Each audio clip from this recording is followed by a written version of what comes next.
911. Hello, 911. Hey, I got a emergency, man, like real quick. Okay, sir, what's going on? My daughter was locked in the car. What is your name? My name's Larry King. Hello? Sir, I know this. Sir, what is going on there? I can't understand what you're saying. Look, my girlfriend, she put her daughter in the car, man. She went to get in, the damn door was locked out. Okay, sir, is she stuck in the vehicle still? Look, man, we got out. She's gone, man. You believe that she's beyond help? I know, man. She's not breathing, man. In a quiet South Carolina town, where Spanish moss hangs from old trees and neighbors still wave from their porches, there lived a little girl named Christina Ann Pangalongan. She was 13 years old, nonverbal, had special needs, and required full-time care. But despite her silence, her presence was powerful. Her smile lit up rooms. Her laughter, rare but magical, could stop you in your tracks. Christina was surrounded by people who claimed to love her, a mother who said she'd do anything for her, a community that knew her name, and a state system that was supposed to protect her. And yet, on a sweltering August day in 2019, Christina was left to die in the back seat of a car, alone. This is the story of Christina Pangalongan, and it begins not with a crime, but with a warning ignored.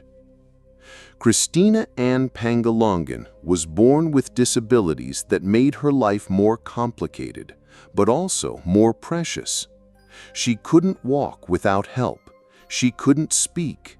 She wore diapers even into her teenage years and required help for every basic need: eating, bathing, dressing.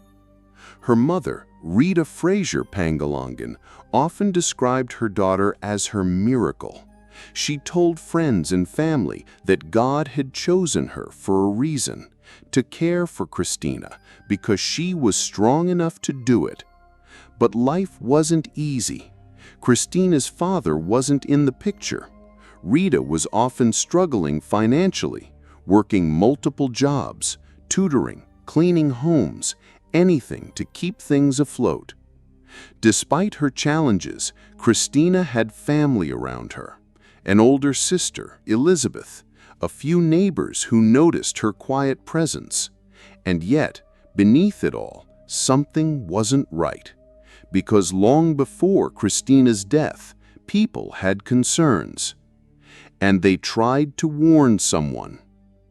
Between 2015 and 2019, the South Carolina Department of Social Services was contacted at least 5 times about Christina's welfare. Each time, someone raised serious concerns. Christina had been seen with untreated burns. She was frequently sick, with no medical follow-ups. She appeared dirty, in old clothes, and sometimes seemed unattended for hours.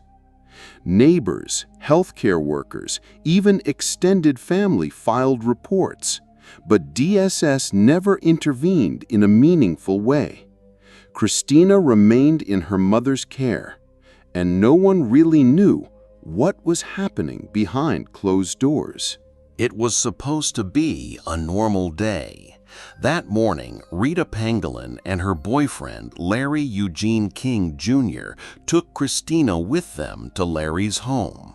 Larry wasn't Christina's father. He wasn't even her stepfather. He was just Rita's boyfriend, a man with a criminal history who didn't care much for the child. Security footage later showed the trio arriving at the house. Christina was carried out and placed in the back seat of a car. Larry would later claim the car was running, that the AC was on. Then, for the next 6 hours, that's where Christina stayed. 6 hours in the brutal South Carolina summer. with temperatures reaching 91 degrees Fahrenheit or 33 degrees Celsius, and humidity thick enough to make you choke. Rita and Larry, they were inside, walking around, talking, laughing, sitting on the porch swing. At one point, they even embraced in the doorway. Outside, just steps away, Christina was dying. When paramedics finally arrived, Christina had already been pulled from the car, but it was too late. She wasn't breathing. Her skin was bright red, burned from extreme heat. Vomit was found in her lungs. Her body was limp, overheated, and unresponsive. Rita told first responders she had only been inside for a few minutes.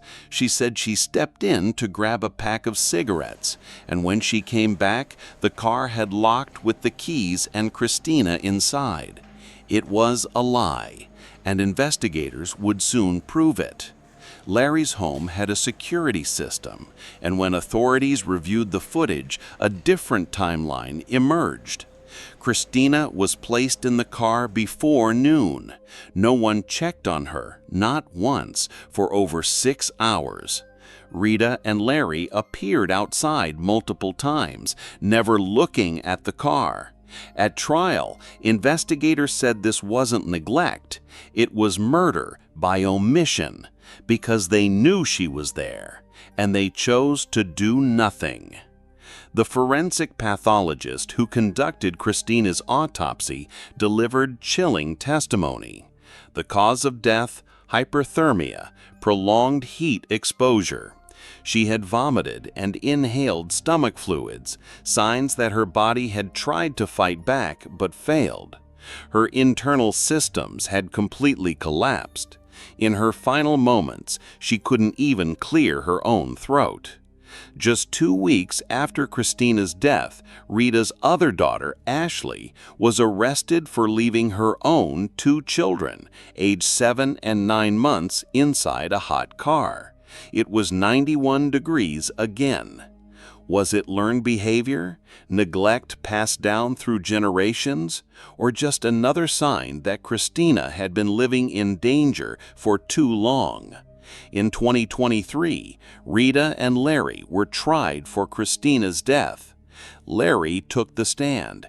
He claimed he never meant to hurt the child, that the car was running, that he offered to break the window, but Rita said no. He painted himself as a bystander, just trying to help. But when asked if he ever changed her diaper, fed her, or paid for anything related to her care, his answers were always the same: no, sir. Rita, on the other hand, did not testify. Her older daughter, Elizabeth, spoke on her behalf through tears. She loved Christina so much. She worked multiple jobs to support her. She said God made her Christina's mom for a reason. But the prosecution had one focus: the timeline. After just 2 hours of deliberation, the jury returned. Guilty of murder. Guilty of inflicting great bodily injury to a child. Not guilty of criminal conspiracy. Rita was sentenced to 37 years in prison. Larry got 32 years. The judge called the crime an unforgivable act of negligence. In 2021, a lawsuit was filed against the South Carolina Department of Social Services. It stated that DSS had failed to protect Christina despite 5 separate warnings. The agency tasked with protecting vulnerable children had allowed her to remain in danger. Another lawsuit was filed in 2022 on behalf of Christina's estate against Rita and Larry. By 2024, both lawsuits resulted in a combined settlement of $314,000. It was the state's way of saying, yes, we failed her. Christina was laid to rest on August 14, 2019, just days before she was supposed to start 8th grade. Her obituary described her as a purely loving and wonderful soul. She never spoke a word in life, but in death she made a state listen. Her case exposed a legal loophole. At the time, South Carolina's homicide by child abuse law only applied to children under 11. Christina was 13. Prosecutors had to charge her killers with murder, a harder case to prove.